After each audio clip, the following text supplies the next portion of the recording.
Hello and thank you for joining us on Nationwide on the network service of the NTA. I'm Najat Tijani. You can follow this news broadcast live on our website nta.ng/live and all our social media platforms displayed on the screen for updates. Let's begin with President Muhammadu Buhari's return from Kigali. The president is back in Abuja after a very successful outing at the Commonwealth Heads of Government meeting in Kigali, Rwanda. The president was received on arrival at the Nnamdi Azikiwe International Airport by his Chief of Staff, Professor Ibrahim Gambari, FCT Minister Muhammad Musa Bello, Deputy Inspector General of Police in charge of Finance and Administration, Sanusi Lemu, and other top government officials. While in Kigali, President Buhari joined 53 other leaders to reaffirm their commitment to delivering a common future for member states underpinned by sustainability, peace and prosperity, aimed at improving the lives of 2.5 billion people represented across the Commonwealth. To this end, they underscored the importance of connecting, innovating and transforming in order to facilitate full recovery from the COVID-19 pandemic and to respond to conflicts and crises in ways which increase resilience and progress. President Buhari, who attended the meeting for the last time as head of state, assured the Commonwealth of his commitment to ensuring a peaceful election next year, as well as an orderly change of government. Meanwhile, President Muhammadu Buhari says his administration is determined to work with Nigerians both at home and abroad towards developing the economy and creating a productive and peaceful nation which caters to the needs of its citizens. The president spoke at a town hall meeting with Nigerians in the diaspora on the margins of the just concluded 26th Commonwealth Heads of Government meeting in Kigali, Rwanda. State House correspondent Adam Sambo reports. Among those granted audience by President Muhammadu Buhari include Yewande Adeboale, one of the top 4 winners at the Commonwealth Youth Competition at the Kigali Startup Festival, as well as Esther Olarewaju and Favor Adarinto, recipients of the CMU Africa Student Excellence Awards for Masters in Information Technology, as well as Electrical and Computer Engineering, respectively. Now being graduates, we are looking forward to use the skills we've gotten and then bring it down to my country to improve the technology sphere. And we are not just people who are intellectuals, but we also have leadership skills to lead youths to be better at whatever they do. You are the type of Nigerian that I like to see. God gave you this brains, He gave you the courage to use it, He gave you the mind to be so sensible. I congratulate you for being successful, and you are making us very proud. I'm very, very pleased to meet you. The Nigerian leader, who commended the level of professionalism of Nigerians living in Rwanda and the amiable nature of their interactions with each other, said living peacefully and in obedience to the laws of the host nation is paramount, as it gives Nigeria a good name. The federal government, he said, is working assiduously to protect all Nigerians, whether at home or abroad, to feel safe and attain their full potentials in life. The Nigerian High Commissioner to Rwanda, Ambassador Aisha Musa, had told the president that Nigerians in the country, whose population swelled from 100 to 400 in recent years, are generally well behaved. We have them in the banking sector, in education, agriculture, telecommunication, ICT. They're all everywhere, sir, and doing very well. We want to come to Nigeria and make a positive impact as we are doing here, and also below our burden. And we appreciate what you're doing as a father to all, keeping our dear country warm. And one thing is instructive, they all got their foundation from Nigeria. And they made it clear, and we are grateful to Nigeria. So the thing is, nobody will celebrate us but ourselves. And then the next thing, how do you harness all these enormous resources that we have in human talent? And that's the beauty of what we're doing with the diaspora. You can see the passion and the interest to also give back and do something back home, particularly from the younger ones. And in appreciation of the honor done to them, winner of the Kigali Startup Festival, Yewande Adeboale, presented shoes from recycled plastic waste. And this is yours. We are currently looking to... Thank you very much. What is the size? Okay, well, let's stand. How did you know? From Kigali, Rwanda, Adamu Sambu, NTA News. Similarly, heads of government of the Commonwealth have stated their firm commitment to delivering a common future for member states underpinned by sustainability, peace and prosperity towards improving the lives of the 2.5 billion people they represent, as contained in a 117-point resolution adopted at the end of the 26th meeting of the Commonwealth leaders in Kigali, Rwanda. Here again is State House correspondent Adamu Sambu with details. The two-day meeting of the Commonwealth leaders came at a time of uneven recovery from the COVID-19 pandemic, new threats to economic, security and political stability in the international system, and when many across member states are directly and increasingly affected by the impacts of climate change. The heads of government therefore underscored the importance of connecting, innovating and transforming in order to facilitate a full recovery from the global pandemic and to respond to conflicts and crises in ways that increases resilience and progress. They affirmed that universal, timely, fair and equitable access to and distribution of safe, efficacious and affordable COVID-19 vaccines are key to global recovery. Recognizing the negative impact of the ongoing global conflicts, including the war in Ukraine, on global energy and food security, the leaders highlighted the need to sustainably transform current food systems towards addressing weaknesses of the agri-food sector, improving productivity, building resilience in agriculture and supply chains to economic, social and environmental shocks. The Commonwealth meeting also reaffirmed that radicalization leading to violence, violent extremism and terrorism in all its forms are serious global threats, while expressing concern for victims and strongly condemning perpetrators. They acknowledge that these threats require a multifaceted and whole-of-society approach, including working with relevant stakeholders towards addressing the root causes and drivers. Before adopting the resolutions, the Commonwealth leaders held a retreat during which various declarations were approved, including the one on sustainable urbanization and childcare reforms. Two African countries, Togo and Gabon, were formally admitted as new members of the Commonwealth family. The next meeting of the Commonwealth leaders will be held in Samoa in 2024. From Kigali, Rwanda, Adamu Sambu, NTA News. On the sidelines of CHOGM 2022, Nigeria's delegation to Kigali for the 26th Commonwealth Heads of Government meeting led by President Muhammadu Buhari also anticipates major deals for a brighter outlook of the economy while negotiating for immediate gains to the nation's development. Foreign Desk correspondent Usman Aliu takes a look at some of the anticipated gains. In a voluntary association of 54 countries that evolved gradually from the British Empire and existed in its modern form since 1949, a serious nation will be emboldened not to take for granted any opportunity to negotiate better deals for the citizens at a time like this when even the big economies are striving not to go down. And that is what Nigeria's government considers.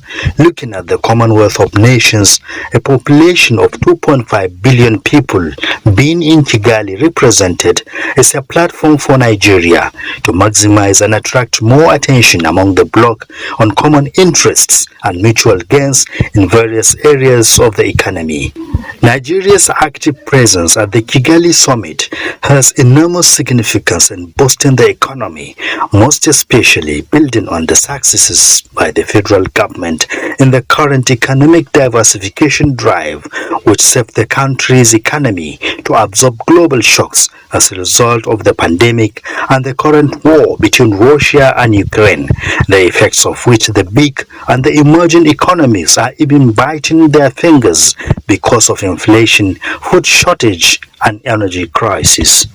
Therefore, the convergence of these networks for cooperation on common goals such as protecting the environment, boosting trade, fighting malaria, those neglected tropical diseases, supporting democracy, promoting education and gender equality are what the Nigeria's delegation, led by President Buhari, are giving their louder voices for. One of our newest members is now at the helm, and more nations are seeking to join, which tells you everything you need to know about the health and vitality of our Commonwealth, because for all the differences between us, we're united by an invisible thread of shared values, history, and friendship. Most of the Commonwealth members are former British colonies, but that is not a condition for membership. And as the size expands, so also the strategy Nigeria's government uses under President Buhari is ambitious to secure better future in the global arena for multilateral and bilateral engagements such as this Kigali Summit. Usman Aliyu, NTA News. And now for news from the United Nations Conference on Food Security, where Nigeria has made a case for agricultural financing, transfer of technology, and boosting local food production capacity to save African countries from impending food crisis. Onengie Fineface reports. Less vulnerable to food crisis. Climate change, COVID-19 and conflicts. 3 crises hugely impacting global food security and the basis for this conference of the United Nations. We want to bring together and better coordinate existing structures for combating hunger. Effort must be exerted to secure a green corridor from Ukraine and enable grains and fertilizer export from Russia. The conference aims to provide solutions to food insecurity by addressing the triggers. Developed countries and international financial institutions need to make resources available to help governments support and invest in their people, leaving no one behind. For African countries, it is time to go past food imports and look inwards through sustainable agricultural production. For Africa, we must, however, move beyond emergency food aid. We must prioritize food production. We have the technologies to feed Africa. Africa does not need bowls in hand to beg for food. Africa needs seeds in the ground to produce food for itself. Agro Zero Reject initiative by our ministry, agricultural mechanization, staple crops agro processing zones, agricultural financing, import substitution. This policy aims at discouraging importation of commodities so that we can look inward. Participants voted for the Global Alliance for Food Security to ramp multi-sectoral collaboration to prevent a slide of vulnerable people into hunger and starvation. Has the potential. Onengie Fineface, NTA News.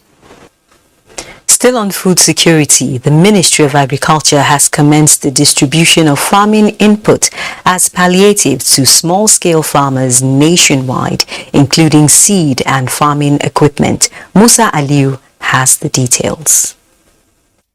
The rainy season has set in all parts of the country, and already farmers are tilting the land for crop production purposes. With the high cost of planting materials being experienced nationwide, the federal government is out to support smallholder farmers. Federal government, the Federal Ministry of Agriculture and Rural Development has graciously approved the release and distribution of 82.5 metric tons of certified seeds of rice to farmers in 16 states. This intervention is targeting 33,000 farmers.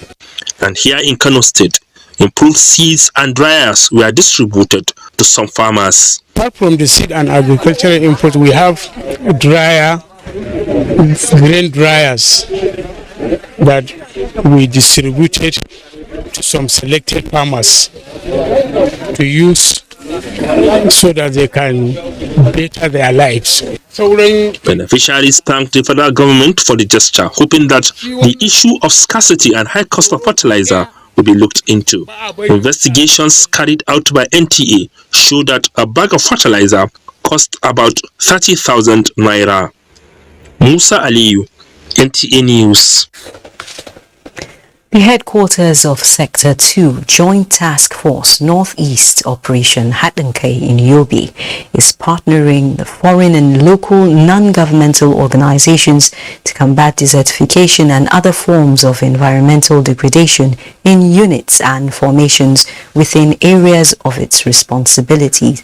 This came to the fore at the flag-off of a tree planting campaign at the Level 2 Field Hospital in Damaturu, Yobe State. Yunusa Suleiman reports. It has shown that Yobe State remains among the frontline states facing serious environmental challenges, particularly desertification, which is encroaching at an alarming speed despite efforts to arrest the situation.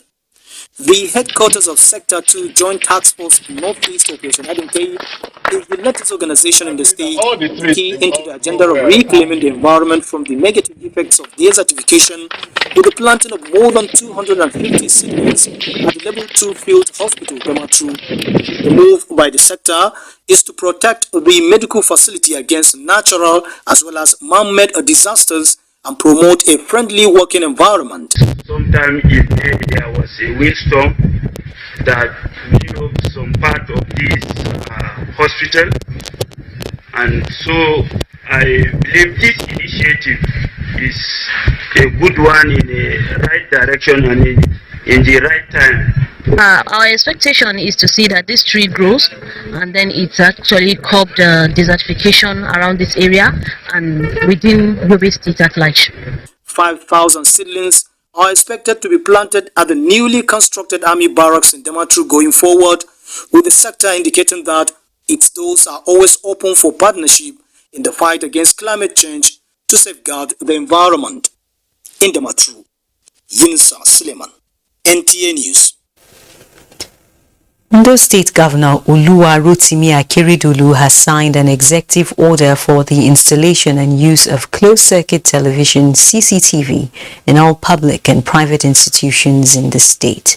A statement signed by the Chief Press Secretary to the Governor, Richard Olatunde, indicates that it is to ensure security of lives and property in all public and private institutions.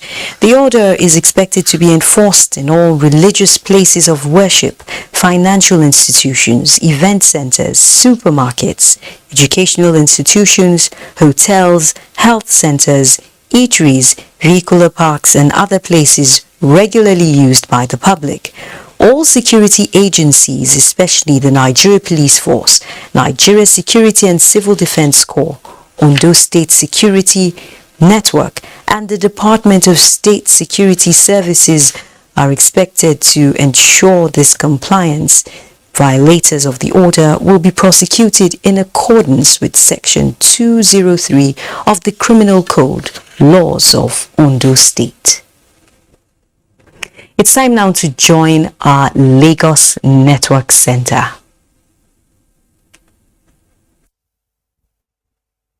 Thank you. The federal government is following up on its determination to harness the blue economy for economic gains with renewed commitment to upgrade the state of ports in the country. The Minister of State for Transportation, Gbemisola Saraki, at an interactive session in Lagos, decried the state of Lagos ports and expressed government's readiness to fix them quickly. Michael Olaleye reports. From Apapa down to Tinkan Island Port, this corridor offers the firepower upon which Nigeria's maritime space thrives. Sadly, the two largest seaports are aging, and the need for rehabilitation has become inevitable.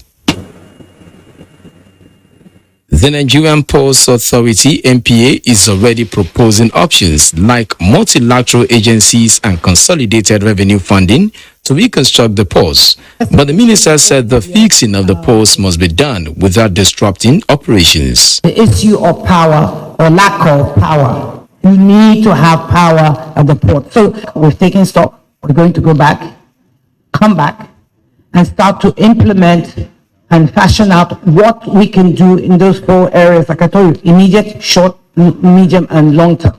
Another area of interest to the minister is reviewing the National Seafarers Development Program, which she observed must be done to put Nigeria at par with countries like India and Philippines. The minister believes opportunities are bound in the business and Nigeria can make massive gains in areas less explored.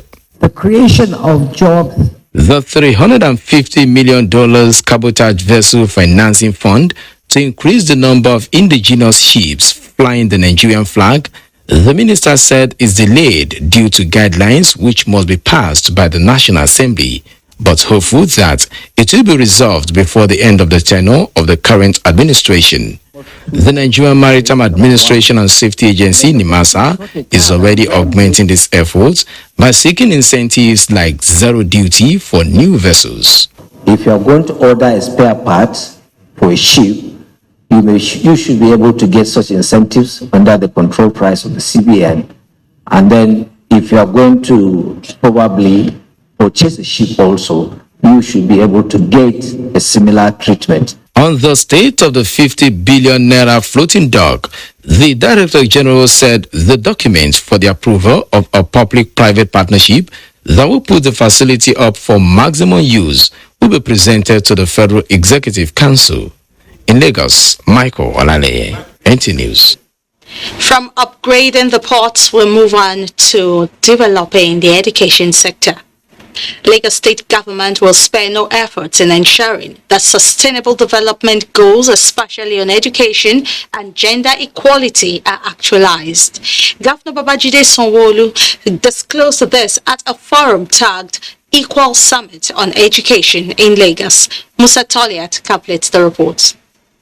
4 of the United Nations Sustainable Development Goals ensures inclusive and equitable quality education that promotes lifelong learning opportunities for all. These stakeholders are therefore gathered at the instance of the Lagos State government to explore public-private partnership with a view to developing education for sustainable development and global citizenship. We want to give every student in Lagos a solid foundation for personal and professional success. As policy makers and private sector professionals, we have a responsibility to ensure that emerging generations of young people are exposed to the same high quality opportunities that we enjoy. But we know that you cannot clap with one hand, and therefore we need a lot of partners to collaborate with us and build the kind of educational sector that we know we can build. We need help with the devices for our over 1.1 million students in secondary schools. We need help with support for out-of-school children. Concession opportunities for private organizations that will participate in the collaboration through their corporate social responsibility and target-driven practices was also discussed. Now more than ever, sustainable partnerships and relationships are essential to ensure quality education provision for all children within the state. Any economy that wants to develop has to invest critically in education. The percentage worldwide is about 25%. In Nigeria, we do less than 10%, so that's not adequate. We also have alternative sources of not just knowledge, but even funding options. Government alone cannot in any way fund the quantum of what's required in education. The event was organized by the Lagos State Ministry of Education in collaboration with the Office of Sustainable Development Goals. In Lagos, Musa Tolian, NTA News. Done with a beat from Lagos, but do not forget to follow this news broadcast live on our website at nta.ng/alllive and on our other social media handles displayed on your screen for updates. Chinyere in our Enugu Network Center has government role in human capital development and other reports on Nationwide after this break. To stay with us.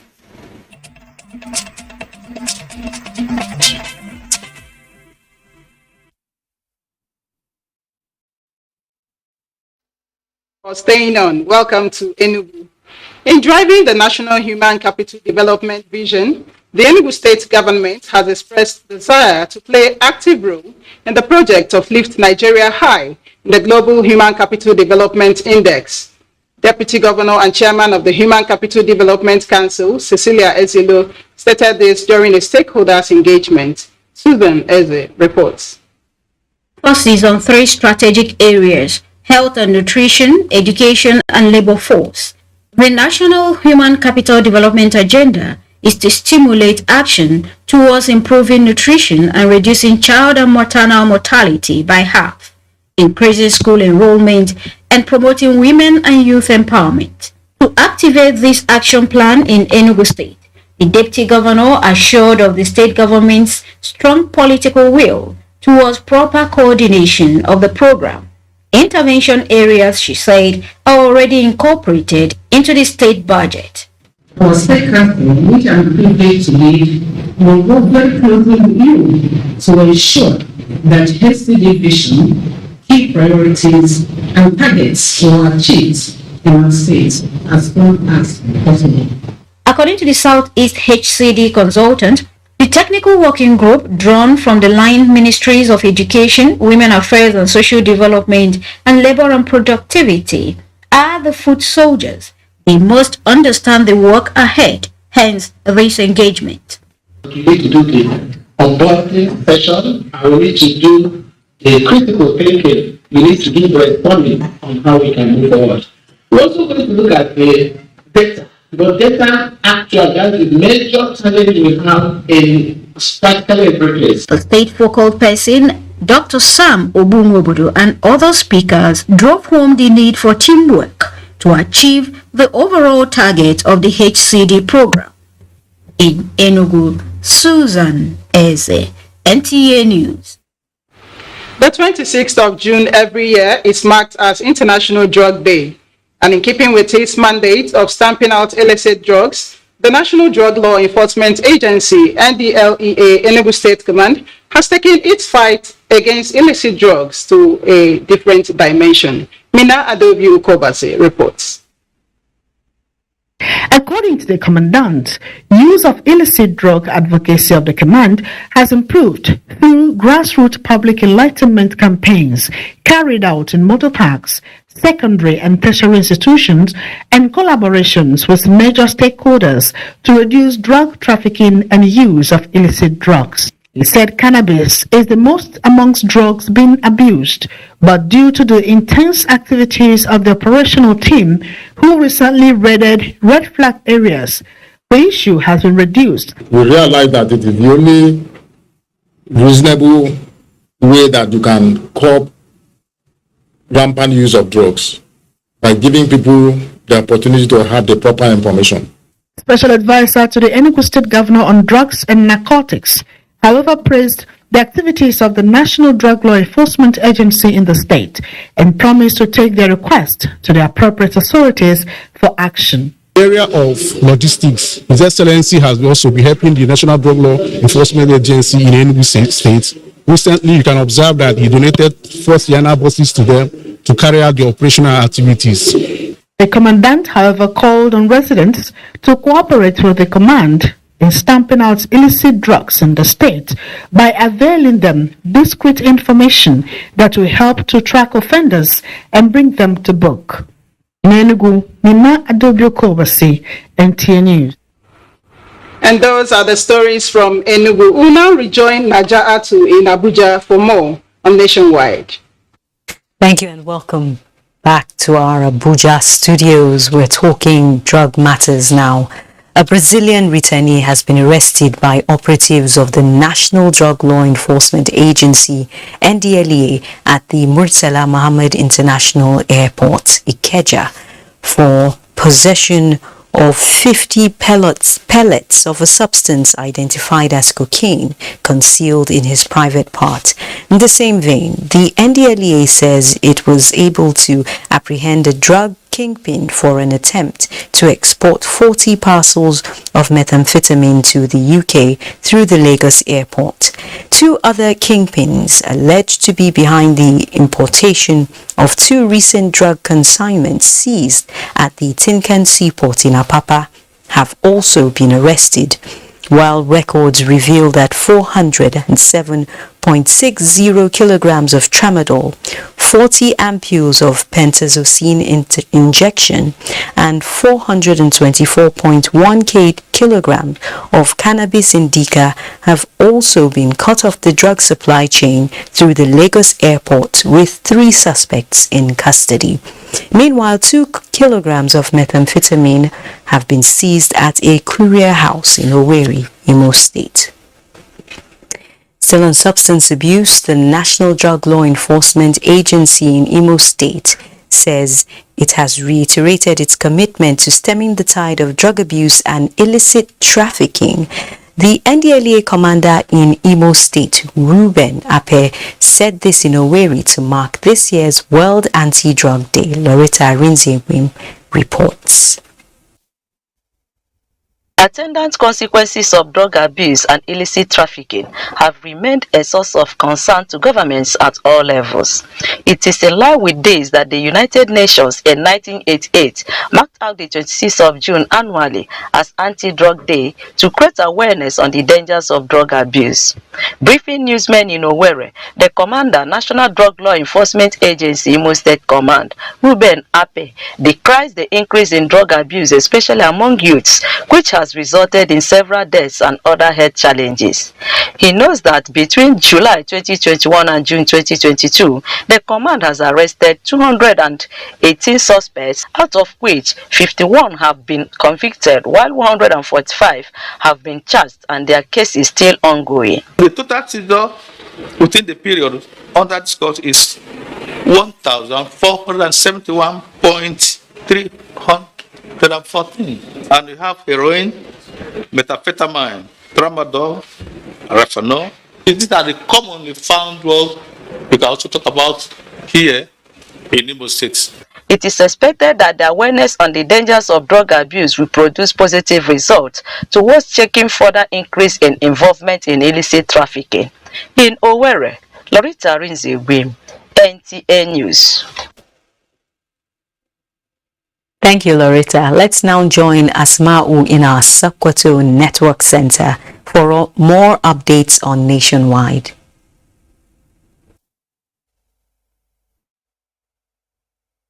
Najatu, good evening and welcome to Sokoto. The need for everybody to contribute his quota towards addressing the menace of drug abuse in the society has been stressed. These were the views of stakeholders at the lecture organized by the National Drug Law Enforcement Agency Sokoto office. Sheikh Muhammad Dati reports that the event is in commemoration of International Day Against Drug Abuse and Trafficking.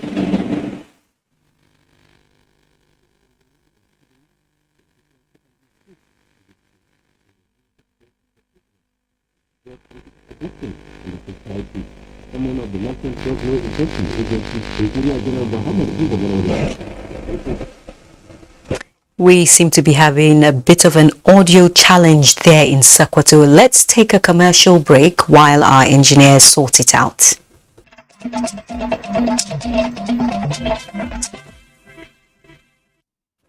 Thanks for staying tuned. The federal government is strengthening partnership with development partners for more funding of alternative sources of energy to close the energy gap in the country. To achieve this, stakeholders have engaged with key players in the renewable energy subsector to discuss other innovations to support solar-powered projects currently being implemented by the federal government. The federal government is therefore calling for active participation of private sector in the deployment of renewable energy sources to communities for Nigeria to achieve its target of 30% energy mix by the year 2030. That we need in our everyday problems within the sector is a collaborative effort between ourselves, other stakeholders, private sector and development partners. So every country, and Nigeria is not an exception, has its peculiar energy access challenges. In a country with a very large unelectrified population like ours, efforts are targeted at closing the energy gap across the nation while improving the socio-economic status of communities through the stimulation of productive use.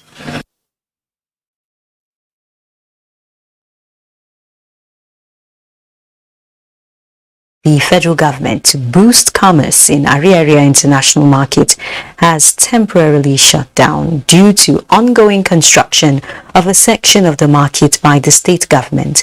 Benson Osadebe reports.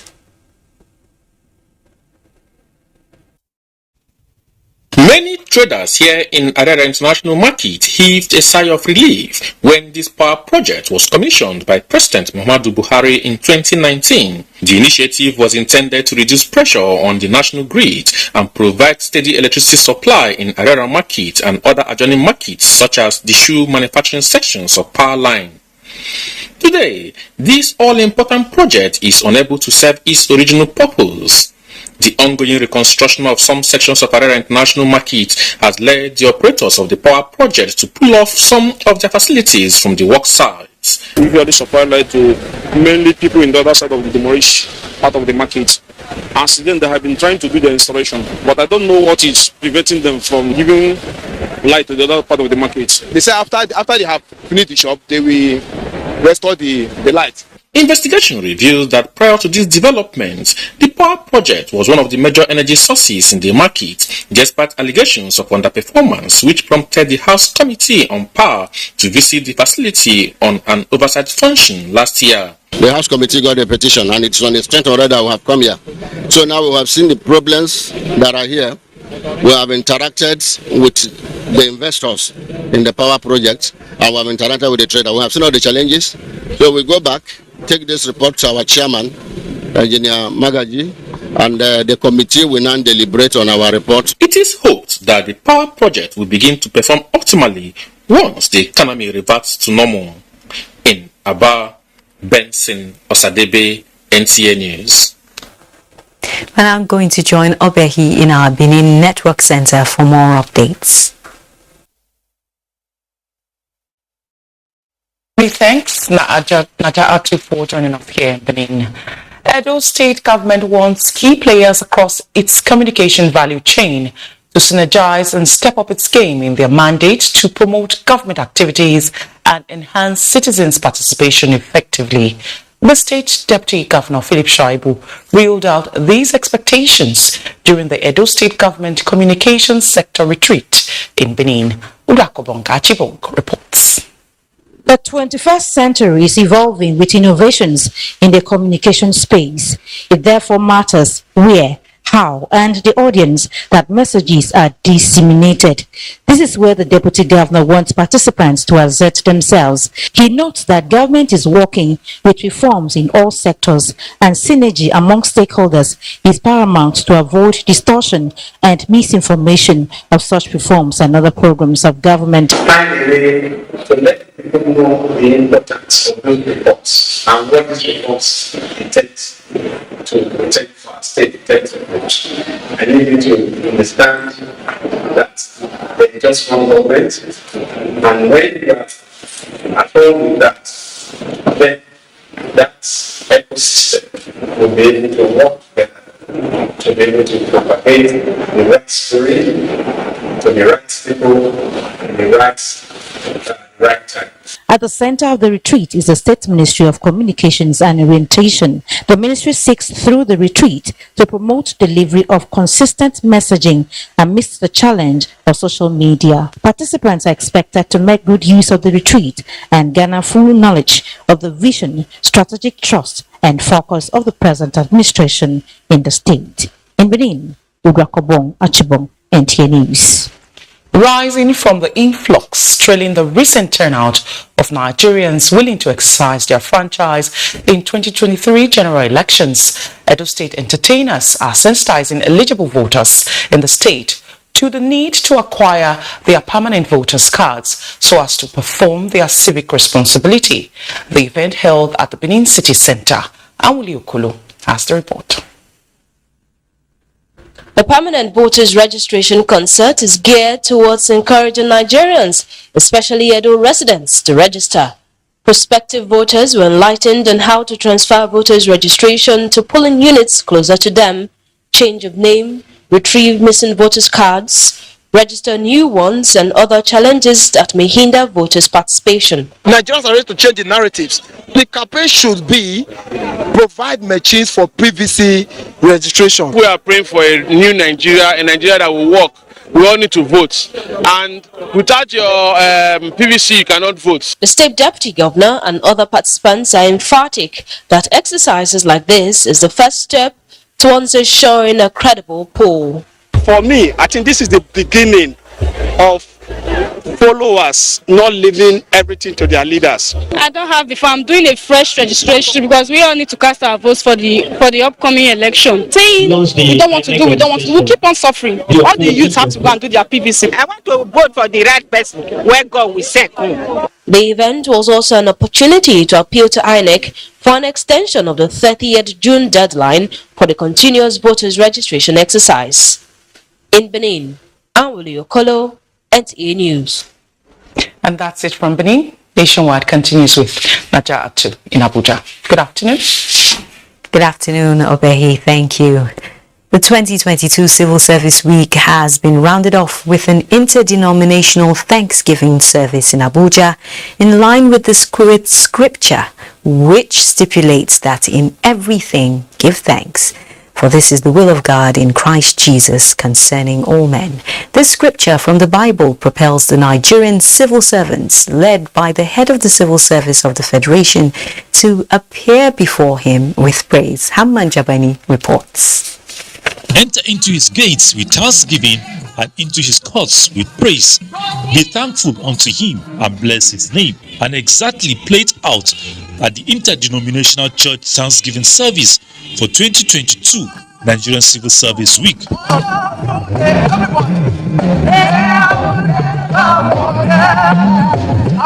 on behalf of the civil service, I give you thanks. I give you thanks for what you are doing. I give you thanks because you are taking us to greater heights.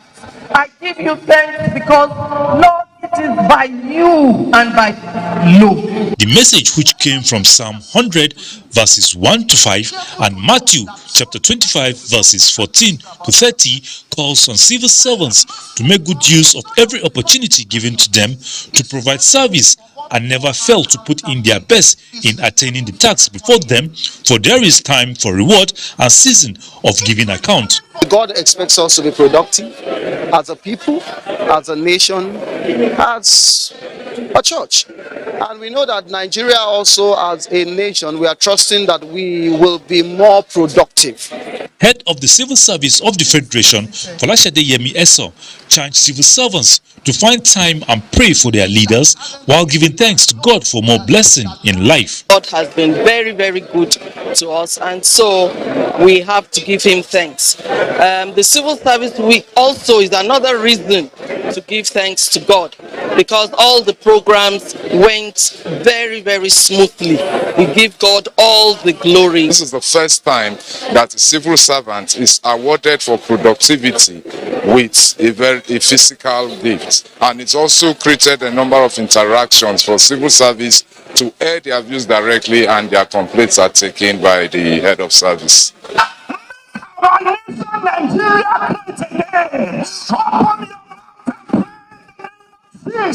This is the last event put in place by the Office of the Head of the Civil Service of the Federation to celebrate the 2022 Civil Service Week.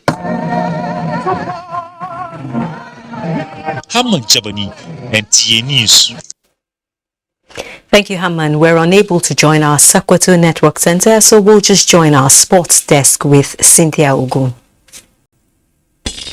Favour Ashe and Grace Nwokocha are the fastest man and woman at the ongoing AFN Commonwealth Games and World Championship Trials in Edo State after winning the men and women 100 meters races. As she crossed the finish line with a new personal best of 9.99 seconds, making him the second person to run sub 10 seconds at the national championship. In the women race, Grace won her first national title after running to the finish line in 11.03 seconds. It has been a good season for me. I've been running 10 to I've been running 10-1, 10-1 from the indoor 6-5. I've been running a steady 10-1. So I know it's just a matter of time.